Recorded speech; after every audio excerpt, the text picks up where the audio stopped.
Bueno, lo prometido es deuda. No corras, que es peor. ¿Se acuerdan que les dije, me suena esa frase? Pues voy a hablarles hoy de no corras, que es peor. ¿A cuánto su mamá les dijo, no corra, que es peor?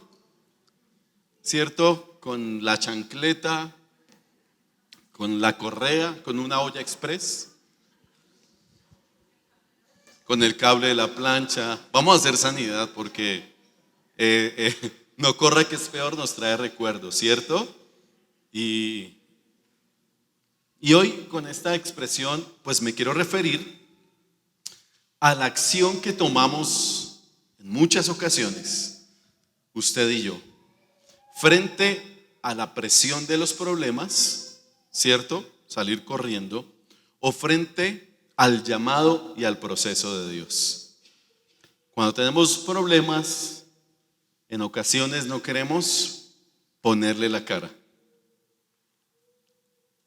Cuando tenemos un llamado de Dios, queremos huirle, porque eso demanda compromiso, demanda muchas cosas. Entonces la tendencia es salir corriendo, huirle a esas circunstancias o a ese llamado de Dios. Entonces es probable que salir corriendo o evadir el llamado de Dios, el proceso de Dios, sea la puerta de salida más fácil que podemos encontrar. No enfrentar nuestros problemas, no enfrentar nuestras crisis o no aceptar el llamado de Dios. Salir corriendo puede ser lo más fácil.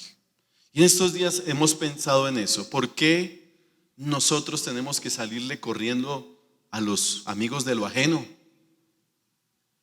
¿Y por qué más bien ellos no salen corriendo cuando nos vean? Yo he pensado eso, porque andamos tan llenos de miedo, nos van a robar, nos van a hacer. Y ellos deberían ser las personas que salen corriendo cuando ven a un hijo de Dios, y no lo contrario. Y yo he estado orando por eso, Señor, que los ladrones nos vean y se llenen de miedo y salgan corriendo y vean en nosotros la presencia de Dios. Así que en la Biblia encontramos historias de personajes que le corrieron al llamado de Dios. Por lo menos recordemos a uno. ¿Se acuerdan de Jonás? ¿Cierto? Ese es el que más recordamos. Y este loco a esconderse del llamado de Dios, de la orden de Dios. Y le fue ¿cómo?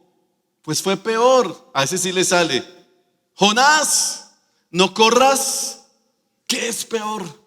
Y tuvo una experiencia muy fuerte en su vida. Días muy duros le esperaron porque le corrió al llamado de Dios, a la orden de Dios y al proceso de Dios. Entonces, frente a la pregunta, ¿por qué es mejor no correr y optar por el proceso de Dios? Les voy a dar 3 razones por las cuales es mejor no correrle al proceso de Dios. Es mejor no huirle y despreciar al Señor. La primera razón, sencillo, porque es mejor a las buenas y no a las malas. ¿Estamos de acuerdo? ¿Nos ha pasado? Es mejor a las buenas y no a las malas. En la vida, iglesia, tenemos 2 caminos, 2 opciones para nuestro aprendizaje. Si no aprendemos a las buenas, probablemente necesitamos aprender a las malas. Si nos resistimos al proceso de Dios, será la vida, las experiencias y las malas determinaciones que tomemos las que nos enseñen. Y tenemos que escuchar la frase de alguien que nos dice: yo se lo dije. ¿A cuánto le gusta esa frase? Horrible, ¿cierto? Se le dijo, se le advirtió, se le recomendó, se le habló, se le convidó, se le aconsejó, se le instruyó, se le orientó, y a usted no se le dio la gana. Ahora lleve del bulto. Uy, eso sí que nos duele, ¿cierto? ¿Quién lo manda a meter la cabeza donde no tenía que meterla? Y eso sí que nos duele. Ahí es cuando entramos en el proceso de las malas. Terminamos aprendiendo, o a veces ni aprendemos. Pasamos por ahí, pero seguimos sin aprender. Somos cabeciduros.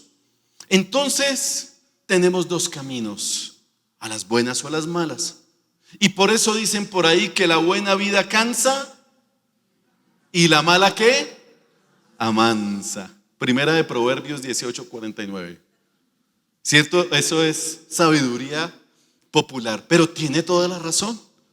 La buena vida parece que cansa, pero la mala nos pone a padecer. Sino que lo diga el hijo pródigo de Lucas 15, ¿se acuerdan? Sino que lo diga ese muchacho, que dice la Biblia que un día le pidió a su papá todo, y especulemos, se cansó de la buena vida. Se cansó de la zona de confort, se cansó de tenerlo todo, se cansó de comodidades y tomó decisiones y optó por vivir de manera libre, independiente, sin límites, sin que nadie le fregara la vida, sin orden y sin reglas y sin control. Pero la Biblia nos muestra que después de pasarla bueno, después de que se acabaron las vacas gordas, ¿qué vinieron? Las vacas flacas. Cuando ya se gastó todo, cuando ya vivió la vida loca, cuando ya se la gozó, vinieron los momentos difíciles. Los momentos en donde la vida empezó a amansarlo, ¿cierto? A amansarlo. Y Lucas 15, 16 y 17 dice que el joven llegó a tener tanta hambre que hasta las algarrobas con las que alimentaba a los cerdos le parecían buenas para comer. Imagínense ese estado, que le provoque la lavaza de los cerdos. ¿A usted le ha provocado alguna vez eso? Yo creo que hay que estar en un estado terrible para anhelar la comida de los cerdos. Pero nadie le dio nada, ni siquiera eso. Cuando finalmente, ¿qué pasó? Esa frase, entró en, pero ¿cuándo entró en razón? Cuando ya estaba lo que llamamos tocando fondo, cuando ya había tocado fondo. Ahí entró en razón y se dijo a sí mismo, mí mismo, en casa hasta los jornaleros tienen comida de sobra y aquí estoy yo muriéndome de hambre. La buena vida cansa y la mala amansa. Es mejor a las buenas que a las malas. Es mucho mejor no llegar a ese estado y a ese nivel. Pero lo que pasa es que el enemigo más fuerte que tenemos, ¿quiénes somos? Nosotros mismos. Porque aunque cuando tocamos fondo levantamos la mirada y culpamos a todo mundo de nuestra situación, resulta que la mayoría de las veces llegamos a ese estado por nuestro propio orgullo, porque luchamos con nuestro ego, ¿cierto? Luchamos con nuestra autosuficiencia y nuestra autosuficiencia nos habla al oído y nos dice, tú no necesitas de Dios, tú no necesitas de nadie que te diga cómo vivir la vida, tú puedes solo, no necesitas límites, nos dice nuestra conciencia, no necesitamos a nada ni a nadie, así como estoy bien y no tengo nada que cambiar. Hay que disfrutar la vida.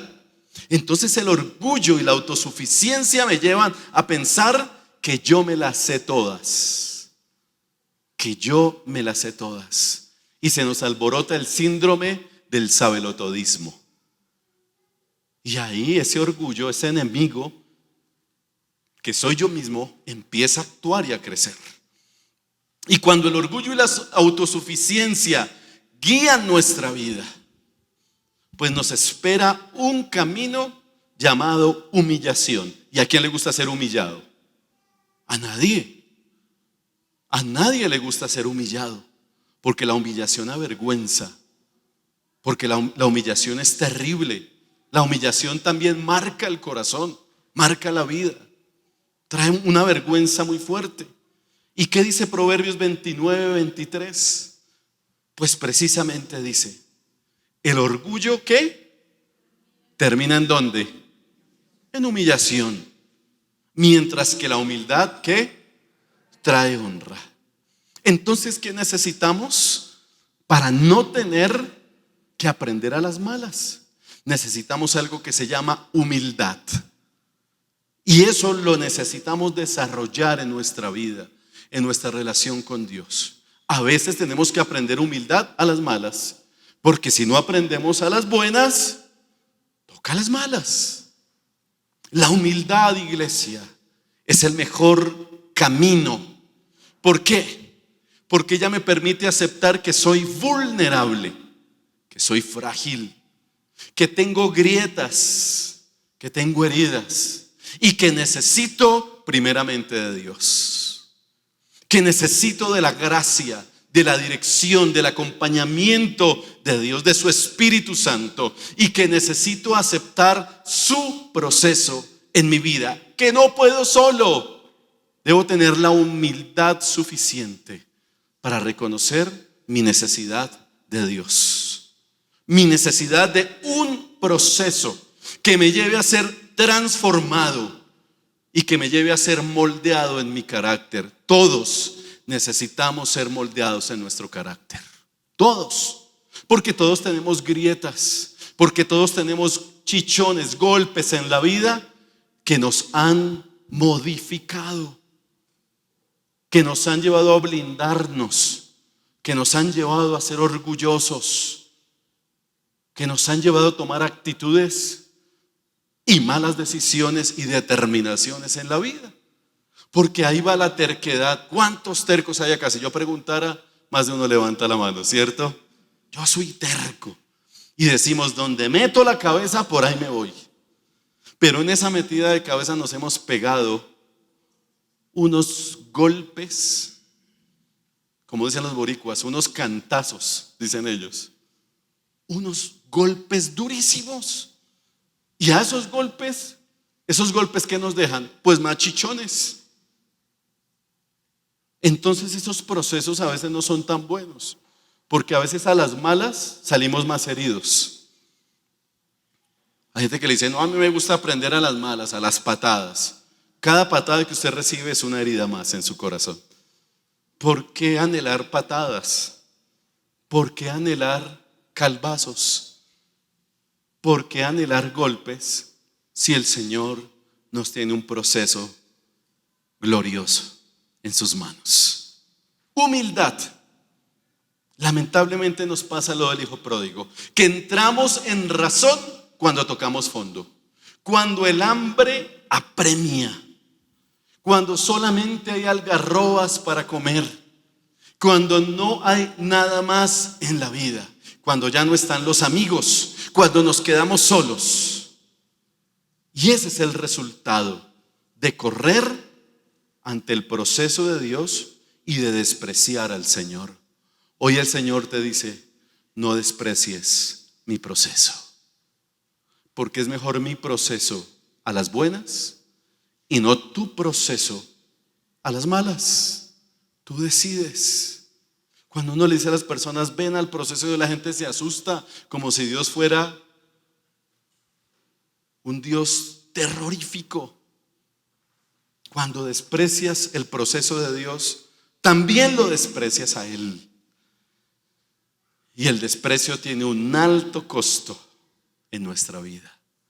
Recuerda, primero, ¿por qué es mejor el proceso de Dios? Porque es mejor a las buenas y no a las malas. Segundo, porque el proceso de Dios está basado en su amor. ¿Cuántos se sienten amados por Dios? Mire, eso es algo muy importante. Saberse y sentirse amado por Dios. Hay gente que no lo experimenta, no lo siente, no lo vive. Y saberse y sentirse amado por Dios es entender que su proceso es un proceso saturado, bañado e inspirado en el amor del Padre. No es en vano lo que dice Juan 3:16. De tal manera que amó Dios al mundo. El proyecto de Dios, iglesia, está impregnado, inspirado, bañado y saturado en el amor de un Padre bondadoso y generoso. Dios no busca hacerte daño en el proceso. Dios tampoco quiere que te sientas amenazado. Dios tampoco quiere que te sientas presionado de tal forma que lo sigas por miedo. Yo creo que en estos tiempos ya es hora de invitar a las personas a que sigan a Dios por amor y no por miedo. Porque también hay mucha publicidad de miedo. Si no buscas a Dios, te vas para el infierno. Yo les he hablado de la película con la que me criaron, El infierno ardiente. Busquen a YouTube y conviértanse. Y para mí eso era la película de terror más inmunda que yo había visto en la vida. Y mi papá feliz evangelizando con El infierno ardiente. El proyector ese de 35 milímetros, que eso sonaba. Ya ese ruido me daba miedo. Y ponían esa película y se escuchaban gritos, lamentos. Sáquenme de aquí, gusanos y candela. Y la gente pasaba a que oraran por ellos por miedo, porque le metieron un evangelio terrorista. ¿Saben? Dios quiere una iglesia que le siga, le sirva por amor. ¿No es mejor eso? Papás, ¿ustedes quieren que sus hijos les tengan miedo o respeto? Respeto. Y ese respeto se gana con profundo amor. Ahí está la diferencia. El Señor no busca maltratarte ni llevarte a que sufras. Como el alfarero que agarra, ¿sí? Por eso puse esas manitos, me acordé del alfarero. Las manos del Señor son manos amorosas. ¿Usted lo cree? ¿Usted cree que el Señor lo agarra como barro y un alfarero enfadado? Este no se deja, está infeliz, pero me va a oír. ¿Sí? Es que pensamos que Dios es como nosotros. Me va a oír, lo voy a volver nada. Y voy a cogerlo así, lo voy a estripar y lo tiro al piso y lo espicho y lo aplasto. No, Dios no funciona así, iglesia. Dios no funciona porque nosotros corregimos con rabia, ¿o no? ¿Quién no ha corregido con rabia? Todos hemos corregido con rabia en algún momento. Y nos hemos pasado hasta los límites con lo que decimos, con la forma como lo hacemos. Pero yo creo en un alfarero amoroso que está dispuesto a moldearme porque me ama. Y sigo leyendo lo que dice Proverbios 3:12. Pues el Señor, ¿qué dice? Corrige a quienes. Iglesia, amor. En la corrección de Dios siempre estará el amor como base fundamental. Tal como un padre corrige al hijo, que es su deleite. Entonces la corrección es parte del proceso, iglesia.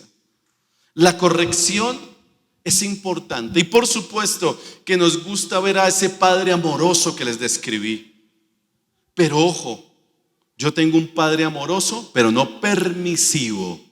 Ahí está la diferencia. Porque nos encanta dejarlo en el padre amoroso y lo vemos ahora del otro lado, como un padre permisivo y como medio tonto. Mire, Dios no es tonto, Dios es Dios.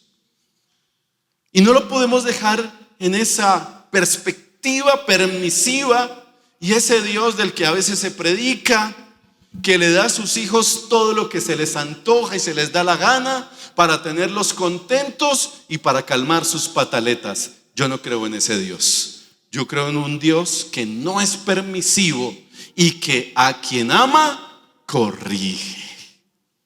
Corrige con amor.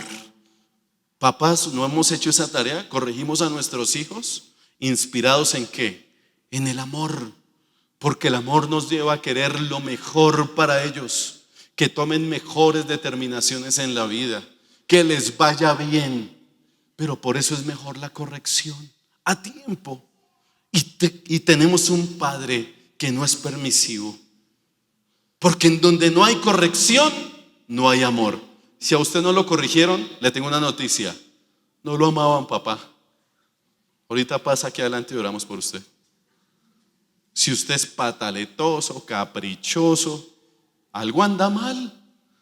Porque alguien puede decir, es que mis papás me amaron tanto que me dejaron hacer lo que se me dio la gana.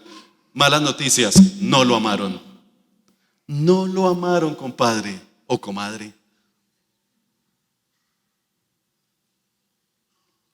Si aquí yo me paro a decirles, iglesia, vivamos como se nos dé la gana. El Señor nos ama tanto que lo que usted le pida, ahorita se lo da. Casas de 2.000 o 5.000 o 30.000 millones, pídaselo para los hijos de Dios. Eso es un discurso fuera de onda, fuera de tono. Eso no tiene sentido, iglesia.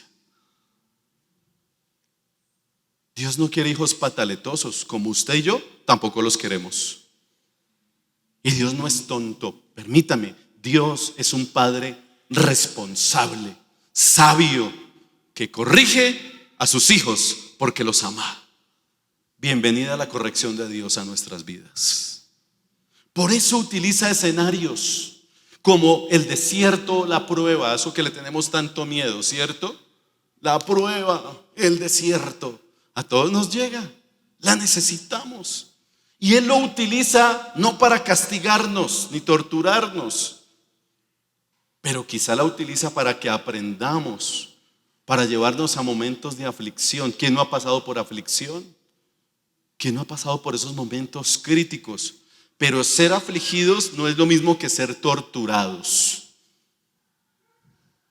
Y por eso el Señor utiliza el escenario de la prueba, del desierto, porque quiere formar nuestro carácter y revelar su amor en todo su esplendor. Y tenemos los dos escenarios, el de Deuteronomio. Mire, un pueblo terco que tuvo que pasar por ahí. Y te acordarás de todo el camino, Deuteronomio 8, 2 y 3, donde te ha traído Jehová tu Dios estos 40 años en el desierto. ¿Para qué?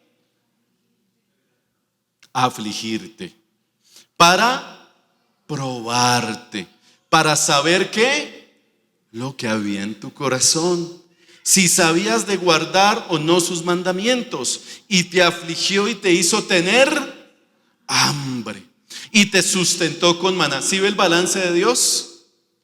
Lo que quiero decir es que el Señor no te deja morir, te va probando, pero mira, el Señor te sustentó con maná, comida que no conocías tú, ni tus padres la habían conocido, para hacerte saber que no solo de pan vivirá el hombre, mas de todo lo que sale de la boca de Jehová vivirá el hombre. Y mire lo que dice en el otro escenario, Oseas 2. El amor del Señor por Israel, por un Israel que infiel, pero luego volveré a conquistarla. La llevaré al desierto, ¿para qué? Allá no dice para afligirte, sino ¿para qué? ¿A cuánto les gusta más este escenario? Yo me quedo con el de Oseas. Te llevaré al desierto y allí te hablaré como, ay, qué chévere, tiernamente. Le devolveré sus viñedos y convertiré el valle de la aflicción ¿en qué? En una puerta de esperanza. Allí se me entregará, como lo hizo hace mucho tiempo cuando era joven, cuando la liberé de su esclavitud en Egipto. En Dios tenemos esos dos escenarios. Dependemos de nosotros cómo vamos a recibir ese escenario del desierto. O nos resistimos y tenemos que ser afligidos, o nos dejamos hablar tiernamente por el Señor. O nos dejamos hablar con su tierna voz, conducir y sanar por Él. En los dos escenarios hay amor de Dios. Esa es la manera como Él actúa para corregirnos. ¿Qué te puedo decir? Que no le tengas miedo al proceso de Dios. Debes tenerle miedo a la vida sin Dios. A eso sí tenle miedo. A vivir la vida desconectado desconectado de Dios. A eso debemos tenerle miedo. Y tercera razón, porque su proceso produce algo que necesitamos: transformación. Yo estoy seguro que usted no es el mismo desde el día que tuvo un encuentro con el Señor. ¿Estamos de acuerdo? Desde el día que usted rindió su vida. Yo no soy el mismo desde que tengo 16 años. Ha sido un proceso. Hace 32 años, siendo hijo de pastor, criado en la iglesia, decidí entregar mi vida a Jesús. Y tuve un encuentro y mi vida empezó a ser transformada. Y hablamos de transformación, hablamos de proceso, porque, iglesia, el evangelio no es mágico. La verdadera transformación toma tiempo. Toma tiempo. Eso no es de un día para otro. Usted llegó a la iglesia y ya. Alitas, Aureola y San Miguel. No, mijo. Eso es un proceso constante. Y alguien dijo que Dios nos ama como somos, pero se resiste a dejarnos como estamos. Esa frase me gustó. Nos ama como somos, como llegamos, pero se resiste a dejarnos así. Porque lamentablemente nos acostumbramos a vivir heridos, llenos de rencores. Nos acostumbramos a vivir amargados y deprimidos, y a veces victimizados. Ay, pobre de mí, nadie me quiere, todos me odian, quiero comer gusanos. Y parece el lema de vida de muchos. Pobre de mí, querido, endeudado, amargado, pero a la vez llenos de orgullo y arrogancia. Y todo esto se evidencia en nuestro carácter, en nuestra forma de hablar, en nuestra forma de reaccionar frente a los problemas y a las tensiones, en la forma como tratamos a los demás, en nuestras conductas y en nuestras determinaciones de vida. Ahí se nos nota cómo vamos en el proceso. Cuando usted habla con alguien, ya determina facilito su lenguaje. ¿Cómo es su lenguaje? Un lenguaje de amargura, de queja, de rabia, de groserías, de maltrato, de chisme, de envidia, de murmuración. Ese necesita un proceso urgente en cómo tratamos a los demás, cómo nos referimos al otro. Y lo peor que puede suceder cuando no hay transformación es que pasen los años, asistamos a la iglesia, nos sepamos los libros de la Biblia al derecho y al revés, que a propósito son 66 libros, ¿sabían? Y que está dividido entre Antiguo y Nuevo Testamento. Y nos podemos saber el librito de memoria. Incluso hasta sabemos orar como los fariseos, ¿se acuerdan? Que oraban en voz alta para ser vistos por todos. Y en sus oraciones decían: Señor, gracias por no haberme hecho mujer. Infelices esos. Gracias por no haberme hecho un perro, como un samaritano. Todo eso que oraban. Y se ufanaban de orar y se sabían la ley de memoria. Nos puede pasar lo mismo. Y puede que no haya nada de transformación en nuestro corazón. Solo teoría, solo información. Pero seguimos siendo amargados, seguimos siendo violentos, chismosos, groseros, mentirosos. Ya estoy como el candidato Rodolfo. Sí, me acordé de él. Mucho TikTok, ¿sí o no? Mucho TikTok por ahí con eso. Y seguimos siendo los mismos arrogantes y además nos justificamos. Y nos mantenemos en las conductas de siempre. A eso se le llama religiosidad, iglesia. Religiosidad. Cumplimos con los requisitos, hasta diezmamos, ofrendamos, nos ponemos la pinta para el domingo, pero nuestras acciones no reflejan a Jesús. religiosidad, ausencia de un proceso de transformación. Cuando tomamos en serio, iglesia, el proceso de Dios, somos transformados de adentro hacia afuera. Dejamos tanta apariencia y permitimos que el Espíritu se nos meta profundo. Y cuando estamos en el proceso debemos aprender y empezar a repudiar el pecado, a tener conciencia de lo que agrada y desagrada a Dios. Cuando estamos en el proceso tenemos el criterio por la obra del Espíritu para identificar lo que es correcto e incorrecto ante los ojos del Señor. Y eso nos lleva a pensar y a vivir a la manera de Dios. Somos transformados. Evitamos el pecado. Y cuando pecamos, una evidencia de que usted está en el proceso, sentimos tristeza en el corazón. Si usted peca y no siente tristeza, avísenos, porque hay que meternos en el proceso, porque ya ni siquiera hay conciencia de eso, ya no se le pide perdón a Dios. Miren la oración que hacemos los miércoles y los viernes, invitados gratis, 6 de la mañana, Facebook, YouTube. Oramos y le pedimos perdón a Dios, porque nos duele cuando le fallamos a Dios. Y la Biblia habla de que esa es la única tristeza que a Dios le agrada que tengamos, la que produce el Espíritu en nuestro corazón cuando hemos pecado. Y cuando estamos en el proceso le sabemos llamar al pecado pecado. Repudiamos al pecado, hacemos todo lo posible por no pecar. Y si pecamos, sentimos tristeza que nos conlleva al verdadero arrepentimiento, a un cambio de dirección y de actitud en la vida.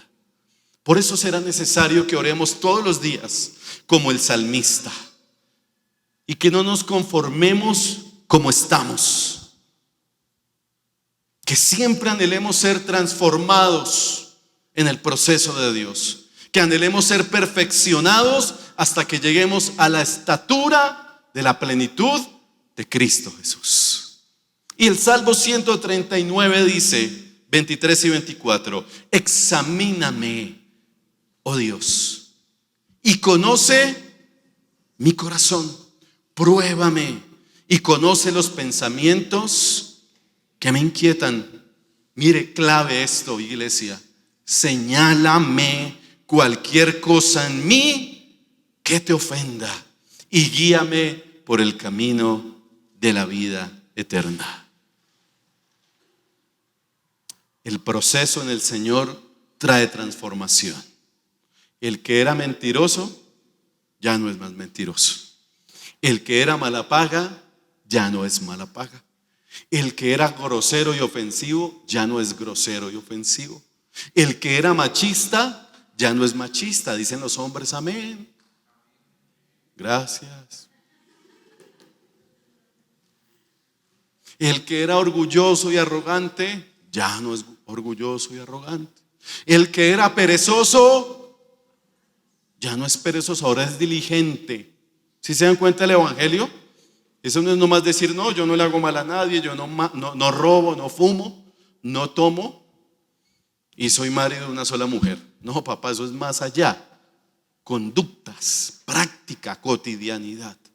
Y Efesios 4:13 dice que el proceso continuará hasta que todos alcancemos la unidad de nuestra fe y conocimiento del Hijo de Dios. Que seamos como maduros. Madure, por favor. Maduremos. Maduros en el Señor, es decir, hasta que lleguemos a la plena y completa medida de Cristo. No corras, que es peor. No desprecies el proceso de Dios. No desprecies estar en el taller del alfarero. Es mejor estar en las manos de Dios. Es mejor estar en el proceso de Dios que en el proceso de mi ego, de mi arrogancia, de mi orgullo, o a veces en el proceso del diablo, en el proceso del enemigo. Y el enemigo siempre, iglesia, pasa cuenta de cobro y con los peores intereses. Ese es el peor gota a gota que hay, el enemigo. Yo prefiero estar en mi proceso con Dios que en el proceso con el enemigo. El enemigo engaña y ofrece camino fácil, vida fácil, zona de confort, no sacrificios, no hay pecado, relájate, la vida es bella. Pero ¿qué tal si le decimos: Señor, yo no voy a correr fuera de ti, voy a correr a tus brazos? Porque en los procesos solo basta Jesucristo. Jesucristo es suficiente. En medio de lo insaciables que somos, es mejor la presencia de Dios. No huyas del proceso de Dios. Corre a los brazos de tu alfarero y déjate moldear por Él. Y te aseguro que la vas a pasar mucho mejor. Duele, claro, siempre va a doler. Pero no se te olvide que el proceso del Señor está inspirado, elaborado, motivado e impregnado por su amor incondicional. Ponte en pie, por favor.